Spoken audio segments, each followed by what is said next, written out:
With another video, and for today's video I'm gonna be decluttering my closet. Since marami guys na nag-request sa inyo na gawin ko to, kung ano ba laman ng closet ko, declutter ko na yung closet ko, closet tour, ano ba gusto nyo makita dito. Wala namang ibang laman to, kundi mga damit ko lang talaga. Pero tatry kong ilagay na din dito yung mga shoes ko sa loob ng cabinet ko, kasi tatanggalin ko na siya sa likod ng door ko, kasi may gusto akong gawin sa likod ng door ko, and bahala na, soon papakita sa inyo kung ano ba yun, or kung magagawa ko man siya. Kasi guys, itong cabinet ko na to, ito lang talaga yan. Pero meron ba dito sa taas?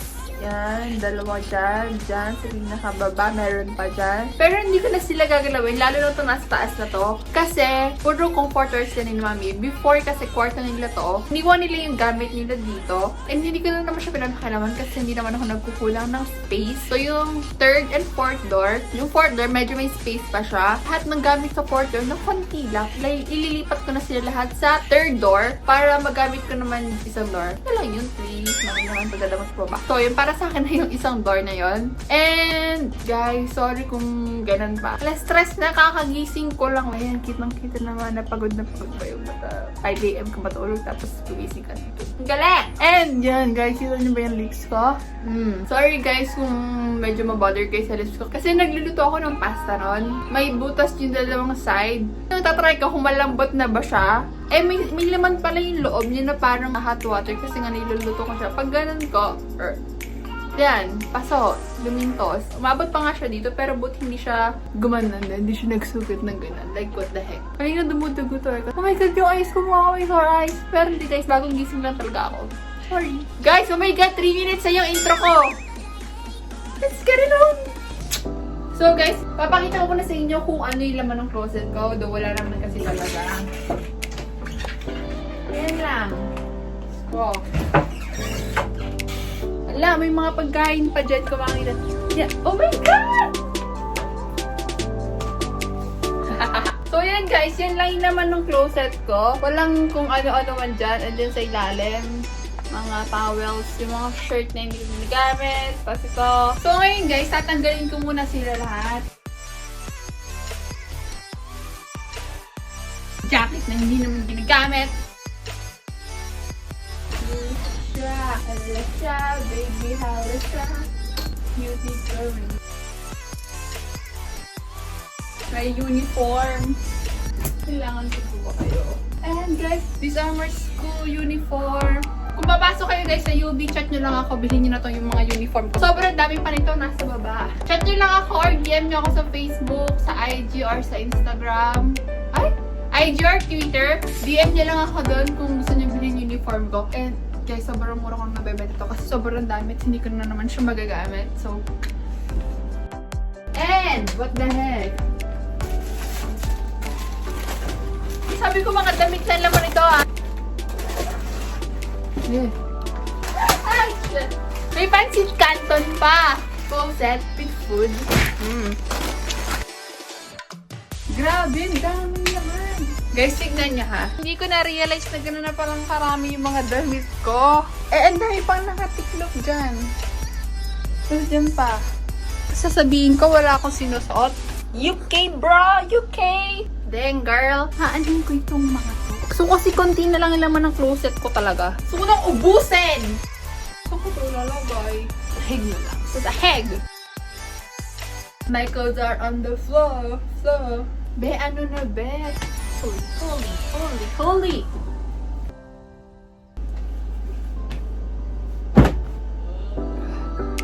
Oh my God. Ayan, overview. Grabe guys, grabe talaga. Yun lang masasabi ko.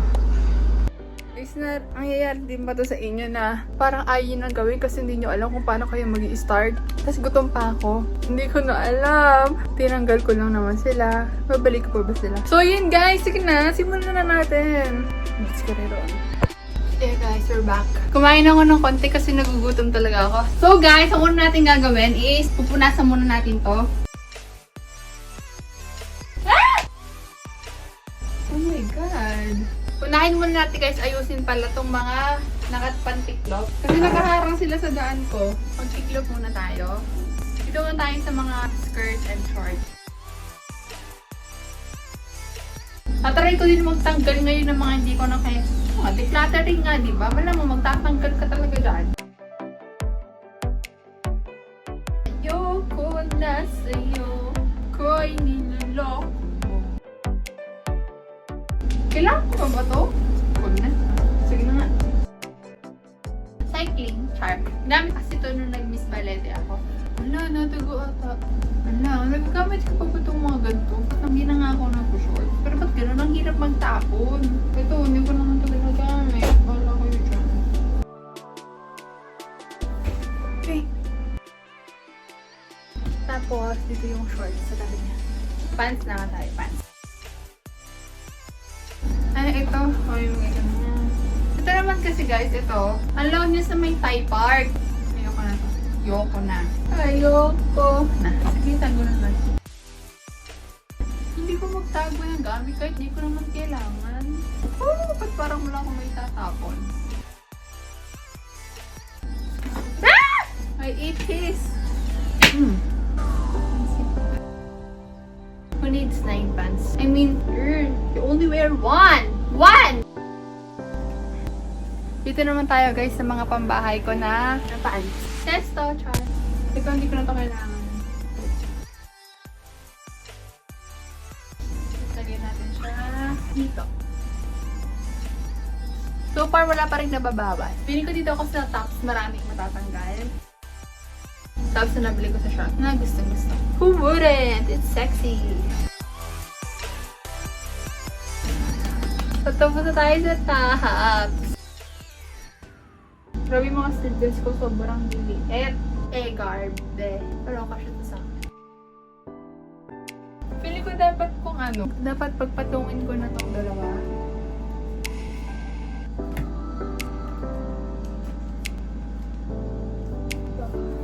Chubby ko. So yun guys, tapos na tayo sa mga tiniklop. Doon na tayo guys sa mga nakahanger. Feeling ko sa jacket, marami akong matatapon sa jacket kasi hindi ako mahilig mag-jacket. Before, oo pala, mahilig ako. Pero gusto ko konti lang yung mga nakahanger ko. Pero paano ko kaya gagawin nyo? Kung sa dapat ko silang itapon na. No, wala akong natapon. Feeling ko magagamit ko sa future. Pag nag-umarap akong white lady sa isang road day, hirap magtanggal ng gamit kasi parang feeling magagamit mo pa silang lahat sa future. Kailan pa yung future na yun? Ilang beses ko na sinabing baka magamit ko sila, ngayon nakatambak pa rin sila. And now it's time for yung mga tops ko. Konti na lang pala to guys kasi yung iba nakatiklop na. Mas marami nakatiklop and mas maganda yun kasi wala na space. Diba? Konti na lang yung mga damit ko nakahanger. Ayusin pa natin yan kasi namin pang kalat ko. Ito guys, sabi ko sa inyo mahilig ako sa mga neon colors. Ewan ko, lately nahilig ako sa mga ganon. Guys, kung gusto nyo makita ko saan ko ito nabili, panood niyo yung Shopee haul ko, yung pinakauna kong Shopee haul. Ito mga ziplock. Tatago ko ito kasi baka pag nag-swimming soon, may lagayin ako ng basa. Bigay ito sa akin. Dati pagbigay mo ako. Medyo tapos na ako sa mga damit. Yung mga ilalim na lang. And guys, ito yung mga natapon kong damit. I mean, hindi naman natapon. Mga hindi ko na sinama. Hindi ko na sila nilagay sa damitan ko kasi hindi ko na naman sila kailangan. Kaya guys, ito naman yung ayusin ko mamaya. Ayan, yung mga babang yan. Tapos, yun yung mag-isa yun. Nasa pinakadulo. Yan. Diyan ko ilalagay yung mga extra kong gamit para hindi na sila nakakalat dito sa damitan ko. So, ngayon naman guys, tatanggalin ko naman yung mga nasa ilalim para magamit ko pa siyang space. Ito. Yan. Tanggalin natin muna sila. Guys, kailangan talaga natin lagi linisin yung ating mga damitan kasi grabe. It's another kalat, another linis. Guys, itong kabet, tatry ko muna kung malilinis pa ba siya. Ba dyan? Kukuha lang ako ng hagdan para maayos ko siya. Ay, ito ba mga bedsheet ni Mami?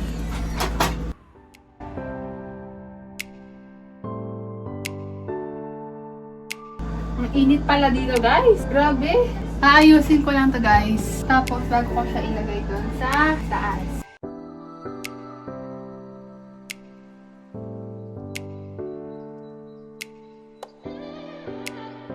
Tapos ngayong may space na dyan, nalagyan natin dyan itong mga towel. So, titiklipin lang natin itong mga towel.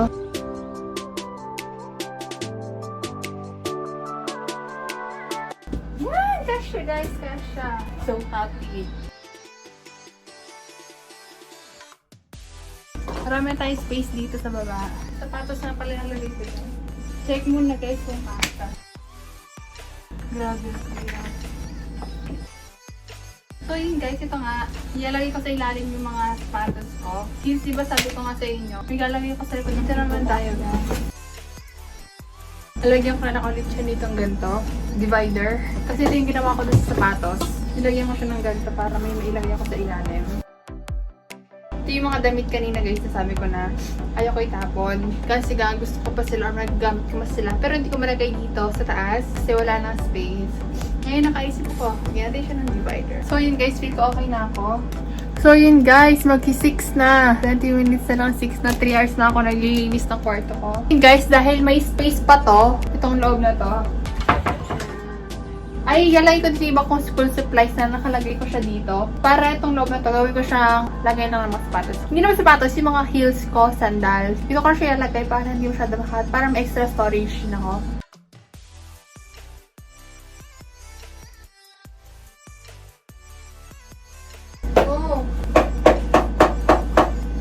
Jurassic na. And guys, it's past 6 na. Update ko lang kayo sa room ko. Sobrang kalat. Closet lang naman nililinisin ko. Hindi pa naman yung buong room ko. Pero sobrang kalat nung room ko. Kasi nga, tinanggal ko yung mga gamit ko. Grabe ang kalat! Kung kanina guys, makalat na. Ngayon, mas makalat. So, ayun guys, after isang oras of tambay ko, allergic pa rin ako. Kada video ko, allergy ako. Like, everyday naman kasi talaga ako allergic. So guys, kakain muna ako. Mamaya natin tuloy yung pag-aayos. 8:30 on the evening. Medyo okay na yung kwarto ko. Natanggal ko na din yung mga gamit. Nakapag-ayos-ayos na ako. Kanina may dalawang plastic dyan ng basura. Tinapon ko na sila. And ito yung mga damit na papamigay ko na lang siya. Kung kanina man. Hindi na ako nagpapakita kasi guys, sobrang haggard ako. Na-wasted ako dahil sa allergic rhinitis ko. Pero so far, ito na. Wala nang kalat. And so yun guys, bukas na lang ulit tayo magkita-kita. And buti naman medyo okay na siya para matulugan ko na. Hola guys! So, it's a brand new day. Kakagising ko lang. And ngayon, gusto ko nang i-shoot yung bagong itsura ng closet ko. Though wala naman masyadong nagbago sa appearance niya. Pero yung organization niya. And kasi nga, di ba, nag-declutter ako ng mga damit ko. So, nabago yung position nila. I think, mas naging okay siya. Mas naging malinis siya ngayon. So guys, without further ado, let's just get started.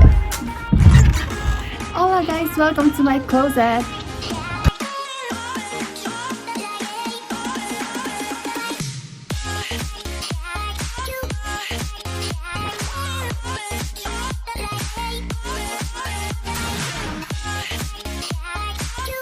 So ngayon guys, wala namang masyadong nagbago dito. Kasi dito na naman talaga nakalagay yung mga jacket ko. Pero before, dito na din nakalagay yung mga nakahanger kong dress. Pero ngayon, iniba ko na sila ng peso. So dito, puro jacket na lang, sweater, and mga long sleeves ko. And dito naman sa kabila, ito pa rin yung mga tops ko. And dito ko nilipat yung mga dresses ko. Pati dito sa tops, konti na lang din sila. And hinanger ko na din yung mga damit kong dating nakalagay lang sa ziplock.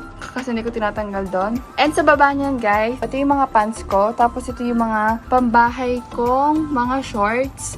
Before kasi, andito yung mga shorts ko and mga skirts ko. Pero ngayon, pinaghiwalay ko sila. Nilagay ko sila doon sa kabila. So yan, ito yung pants ko. Ito yung mga pambahay kong bottoms. And ito yung mga shopping na tops ko. Hiniwalay ko sila.